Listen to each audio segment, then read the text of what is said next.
My name is Hamid. I am from a small town in Iran called Takistan. I went to college in Tehran, studied physics at the University of Tehran, and I came to Florida State University in 2013 for my PhD in physics, basically. I had a physics teacher that was very influential in my life. He was a college student in physics at the time, so he wasn't officially a teacher.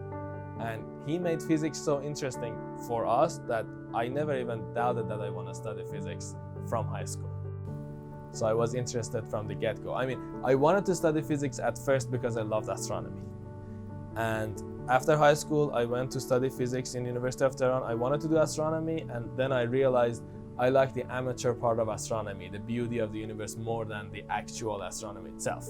So I moved back into physics from astronomy. And I came to Florida State University and studied solid-state physics for my master's, and then switched to biophysics, molecular biophysics, which is basically biology. So one of the things that I saw about FSU that wasn't the case about a lot of other universities was the diversity and the number of different things you could do as a graduate student in physics. So I wasn't sure what I was going to do as a physics student. I didn't know if I want to do nuclear physics, astronomy, solid state, or anything. And FSU had these large programs that with high quality, and I could choose which major of physics, which part of physics I want to pursue. And for all of them, I had options. So for my master's, I started working in National Magnet Lab. That was a lot of fun. And including here, actually, Institute for Molecular Biophysics, that you can be a physics student and do work on biophysics if you want. So this diversity is, I think it's not that common everywhere else, and something that FSU offers. But an average day for me, like this semester, is like today I showed up at 9 and I taught for 3 hours until noon. And in the afternoon, I have to go back to my data, try to come up with new things. I'm actually working on a paper now, so there's a lot of writing involved. And a lot of times, actually, my friends are here, they help me, I help them. We actually talk about each other's project all the time. Like if I'm stuck on something, they would help me. If they're stuck on something, I would help them. And also just trying to work on ideas and understanding our system better with my professor. That's basically my everyday. Our lab here, we actually concentrate on muscle. Muscle is like basically most of the movement in animal kingdom. Anything that moves, it moves using a muscle. And most of it at least. And the good thing about muscle is through evolution, it's very well preserved. So there are significant similarities no matter where do you get the muscle from.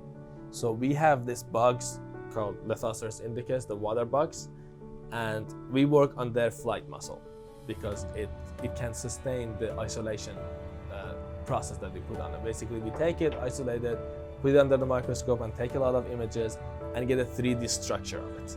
And that 3D structure gives us an atomic model where we locate every amino acid and identify reactions and interactions between them that weren't known before. Well, I have decided to stay in academia. Basically, my goal is to become an independent researcher in biomedical area and become a faculty member because I also love teaching. Some of the accomplishments I'm most proud of are my students.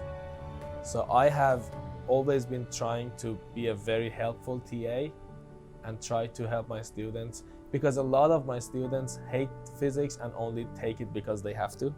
So my passion is making it as the less painful, if I can, the process. And I have had students that at the start of the semester, they started with very low grades and I kept going and kept helping them. And it's mostly their work, but I'm proud of the fact that a lot of them passed with good grades and started enjoying physics in the classroom, even if it's a little bit. That's one of the things I'm proud of. And the other things is, I am proud of my atomic model. I'm the first one who has this atomic model, so no one can take that away from me. One of the most important part of what you want to choose, like when you want to choose what to do, one of the important things about it is, do you enjoy the boring part? Because the fun part of everything, everyone enjoys. If you want to do music, if you can perform well, everyone enjoys that. But can you practice 10 hours a day?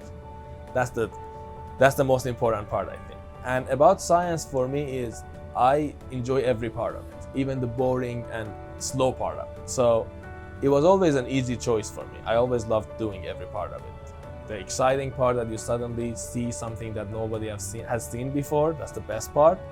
Two very boring part of, okay, I have to do this 10,000 calculations to see what happens and it fails most of the time. I enjoy all of it.